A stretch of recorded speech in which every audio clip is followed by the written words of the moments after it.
Dear students, welcome to this lecture where we are still continuing with water, electrolytes, and their imbalances.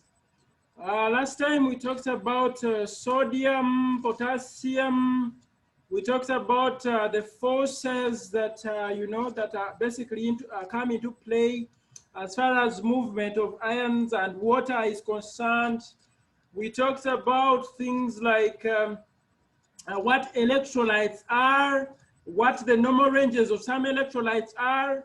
We also talked about what hormones are responsible for regulation of some of these electrolytes. Now, today we are going to continue where we stopped, and we stopped at calcium. Yeah.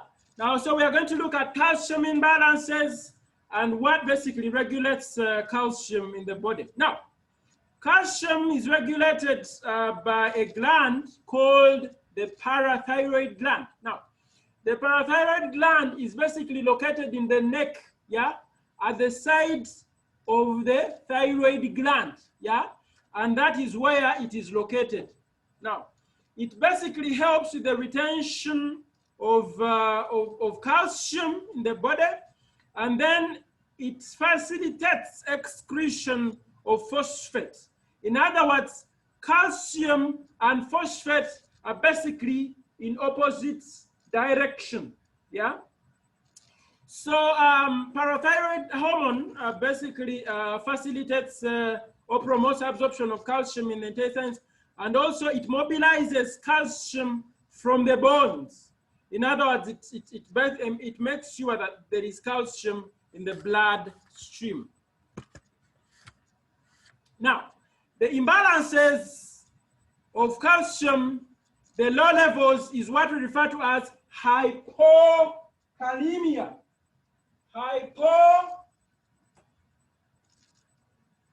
Hypocalcemia. Hypocalcemia is the low amount of calcium in the blood.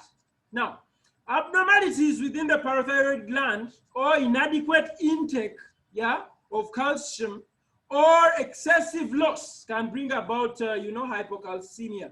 And this can basically cause the skeletal muscle and neuromuscular, abnormalities, yeah? Because calcium is important as far as clotting mechanisms are concerned. So if it is low, then they are also impaired, yeah? It also affects membrane permeability. Things like, the heart, it also helps with the heart contraction. And as a result, it is basically, if it is low, then the heart will not be able to contract well. Now, if the calcium level is lower than 8.5, yeah, milligrams per deciliter, yeah, lower than 8.5 milligrams per deciliter, then that is said to be hypocalcemia. Now, we have, it actually, if it is low, then it actually also causes prolonged prothrombin time, yeah, and also prolonged partial thromboplastin time, yeah, prothrombin time, and also prolonged partial thromboplastin time, yeah. So these are basically clotting, there are investigations that are done as far as clotting is concerned. And if calcium is low, then they are lowered. Now, what is the cause of hypocalcemia? Things like, surgically removing the parathyroid gland, yeah? Or things like renal failure, deficiency of vitamin D, inadequate ultraviolet light, conditions like acute pancreatitis, and then conditions of hyperphosphatemia. Remember, we said phosphate and calcium go in opposite direction. So if you have hyperphosphatemia, then you'll have low calcium in the body. What are the signs and symptoms? We have things like muscle cramps. You have painful muscles.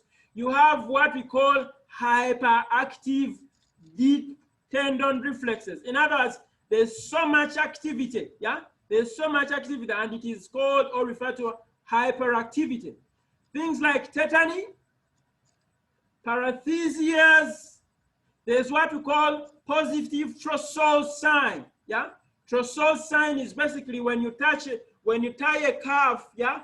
And then if that person is hypocalcemic, you tie a calf, then they'll have their hand, you know, kind of like doing like that, yeah? Like that, yeah?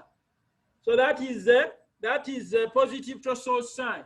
And then chef-stick sign, this is where you shock, you know, when someone is hypercalcemic, then you shock the part of their head around there. Then you see something like that.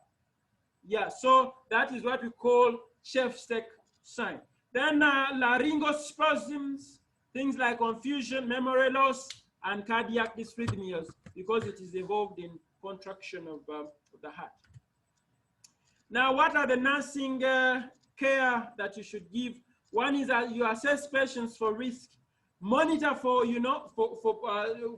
for seizures, and also put seizure precautions, administer calcium slowly IV, keep calcium gluconate at the bedside, assess intake of calcium, yeah, and also watch out for sensitivity of digoxin, yeah, because it might lead to cardiac arrest.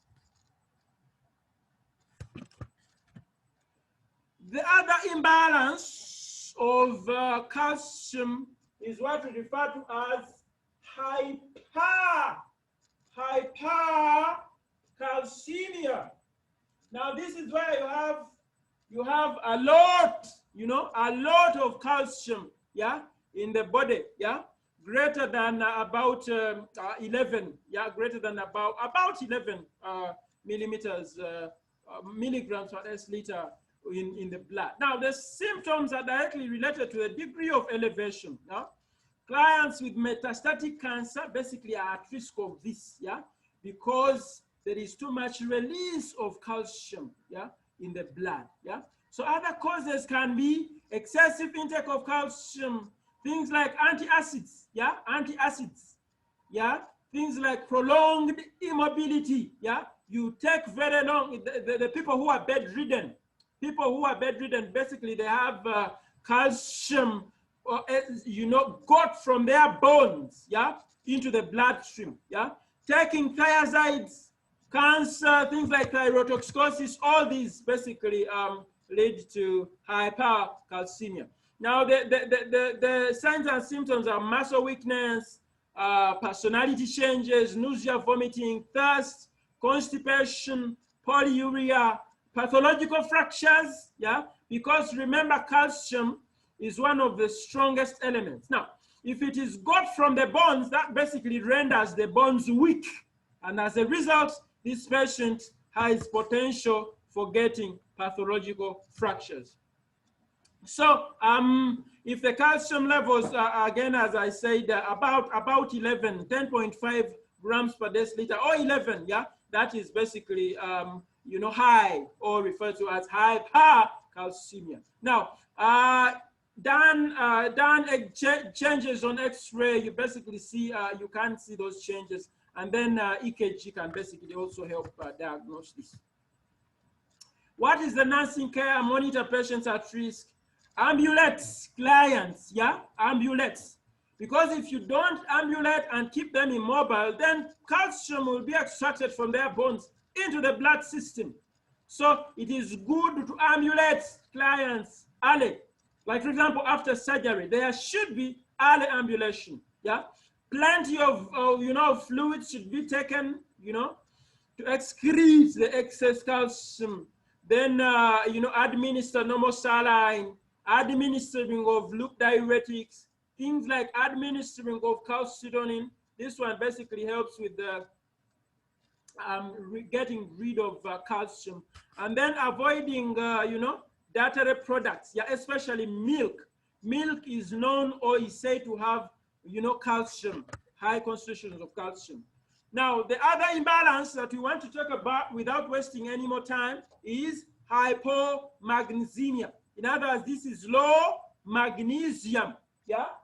Hypomagnesemia. Hypomagnesemia. Yeah? Hypomagnesemia, this is basically lace of magnesium in the body. And what are the causes? Like, for example, losses from the renal system or even the GI, insufficient intake, you know, and all those things. Yeah, these bring about hypomagnesemia.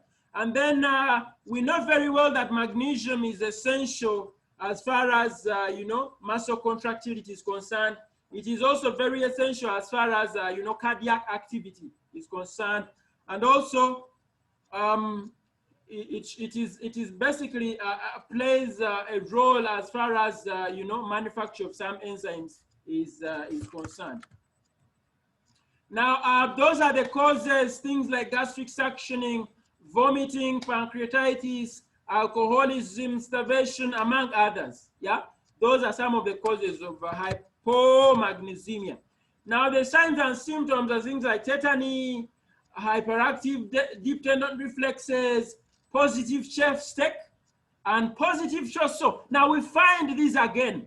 Yeah, so emotional unreliability, things like confusion, among others. Those are the signs and symptoms for hypomagnesemia.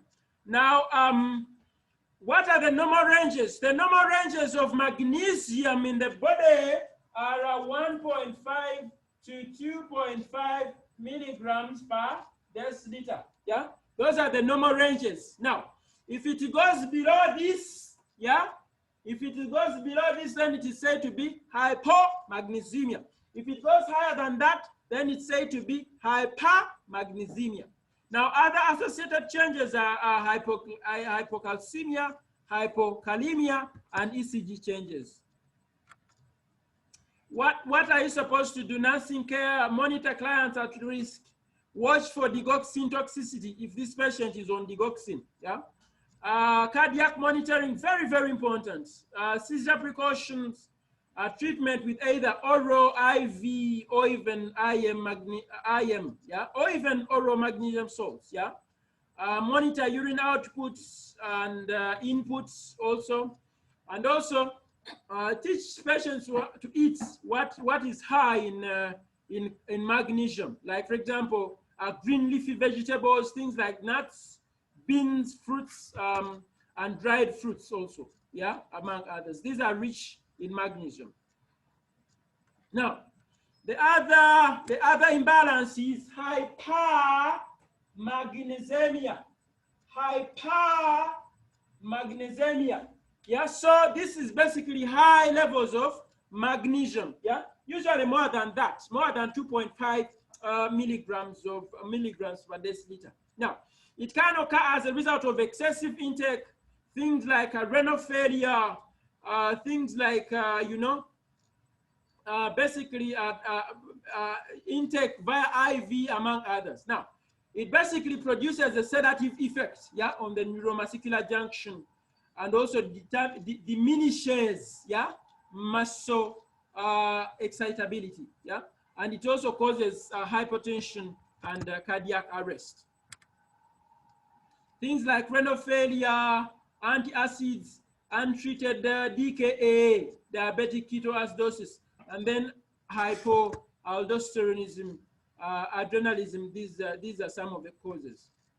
Signs and symptoms are lethargy, neuromuscular inactivity. It also depresses the respiratory system, yeah, and hypertension, bradycardia, and cardiac arrest, among others. It is basically values that are higher than, you know, 2.5, yeah? And then you also see EKG changes. What must the nurse do? Monitor clients who are at risk, monitor vital signs, especially blood pressure, because remember we said it causes hypotension. Assess for neuromuscular junction, you know, status, yeah? Cardiac monitoring, prepare to give calcium gluconate and also minimize intake of these magnesium salts. Now, that is basically about what the electrolytes that are of importance, yeah? The electrolytes that are of importance in our body. We looked at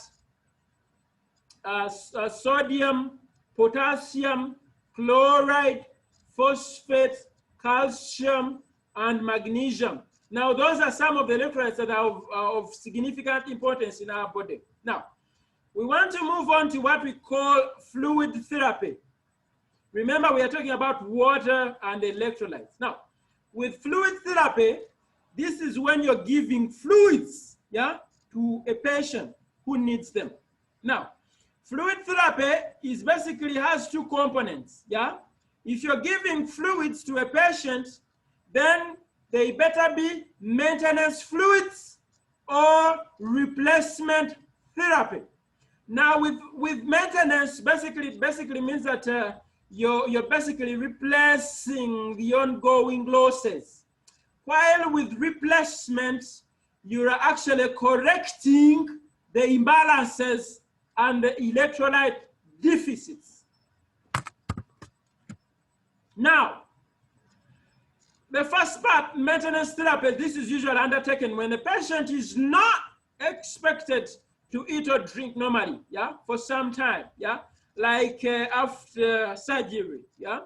And so if a patient will not eat, it is very important for you to also know that such patients who have taken long without eating or will not be able to eat because of some reason or the other, probably they're unconscious. In ICU, we do what we call parenteral nutrition, which you'll find it as you do practice, especially in ICU. You'll see what we mean here.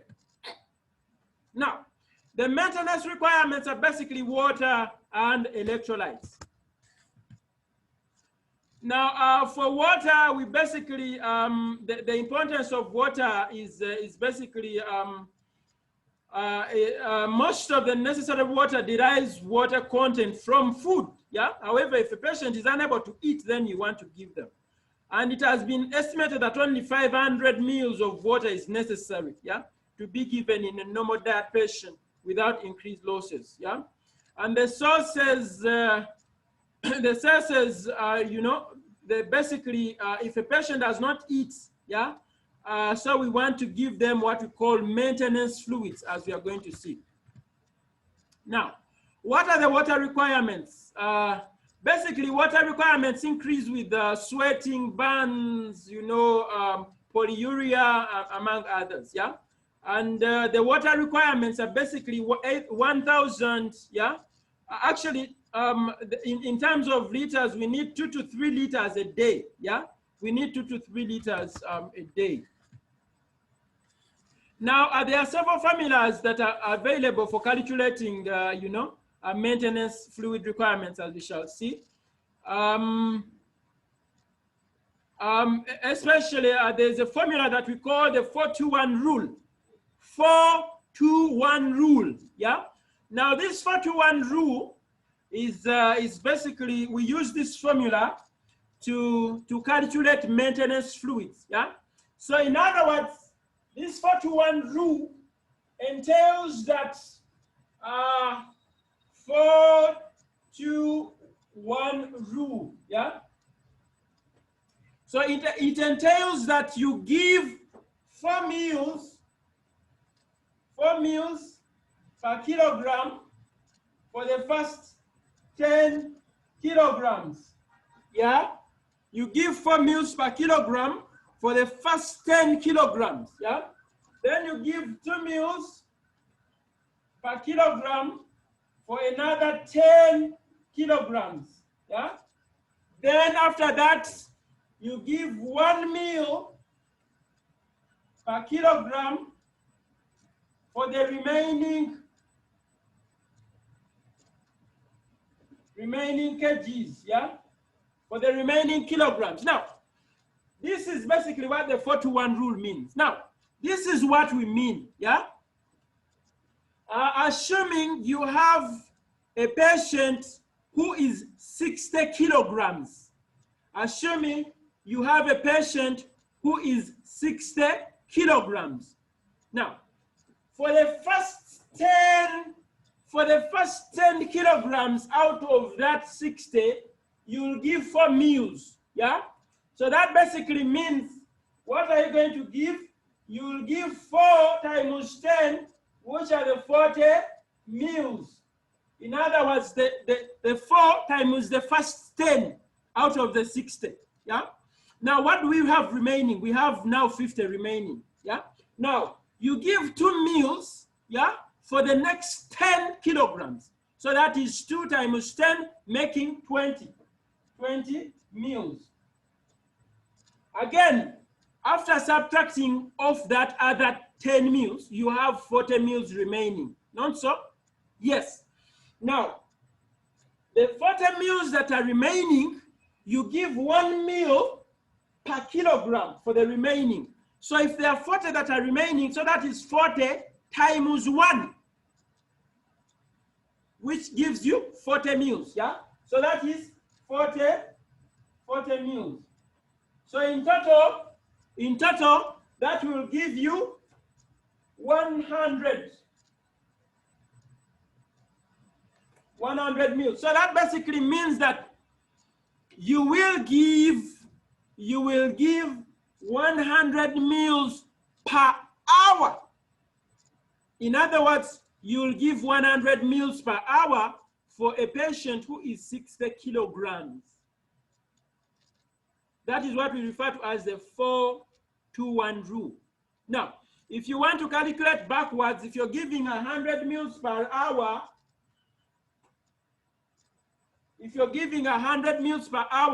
then that basically means in 12 hours, you'll give 12 times 100, yeah, meals. Then in 24 hours, you'll give 24 times 100 meals, yeah? So basically, that is what we call the 4-to-1 rule. Now, that 4-to-1 rule, yeah, basically works, in children, it also works in children who are over 20 kilograms of body weight.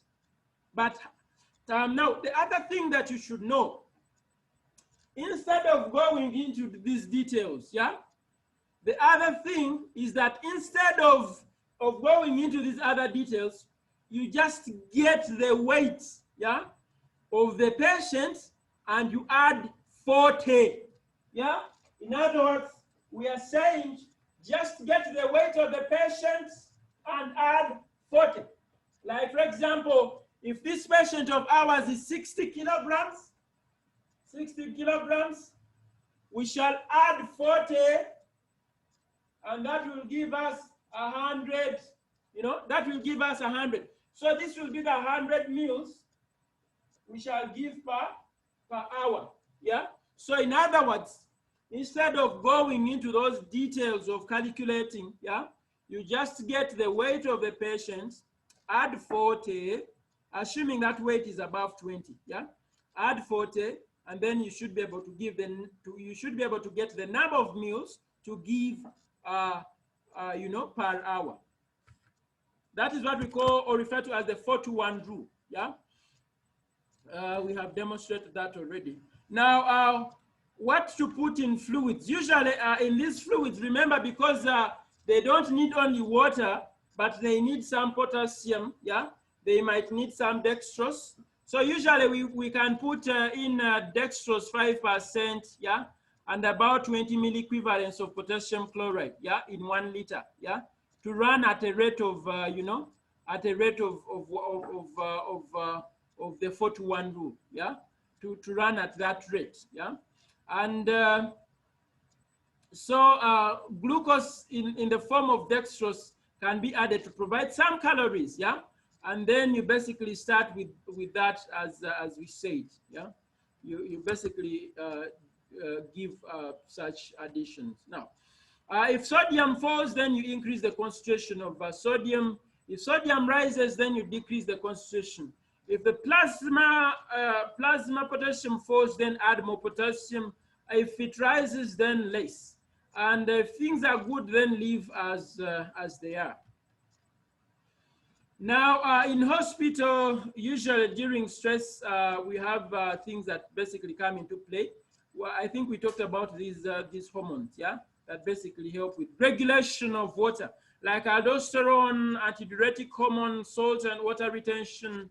All these come into play in a hospital when a patient is under stress, yeah.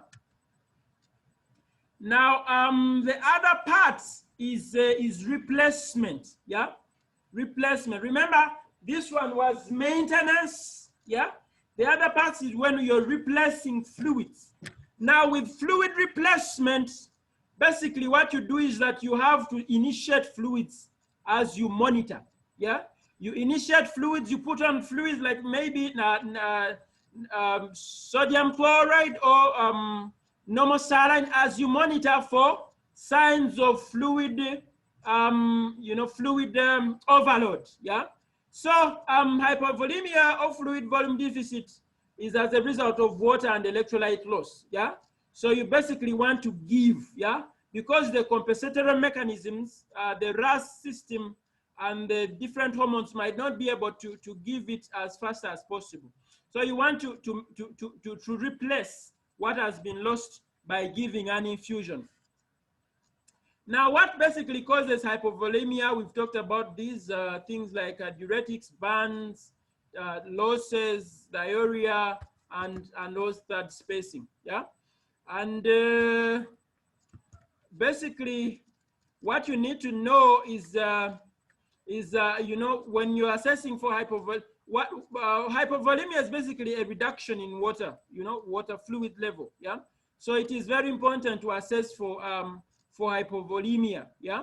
And also know the causes of hypovolemia, yeah?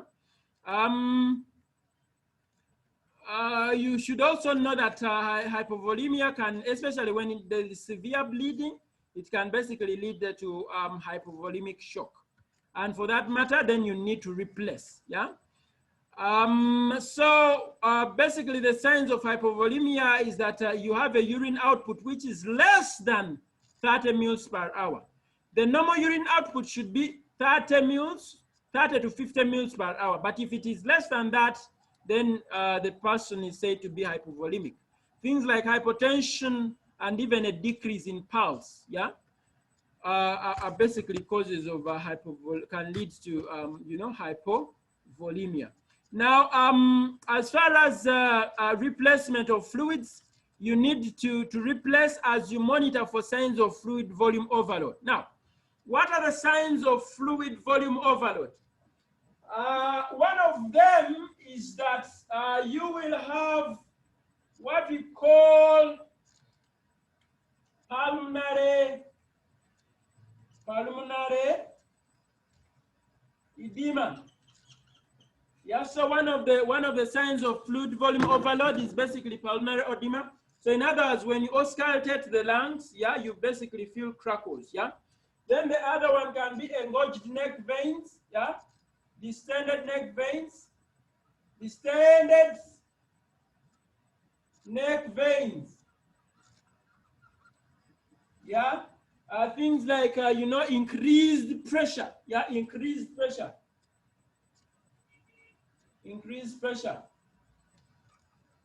So these can be some of the signs of fluid volume overload, so that as you replace, you basically stop in case you see the signs of fluid volume overload. So now that has been the remaining part of water, fluids, and electrolytes, yeah?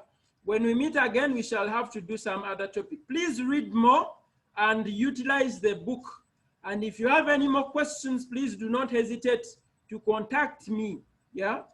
And I want to wish you well, and I urge you to stay home and stay safe.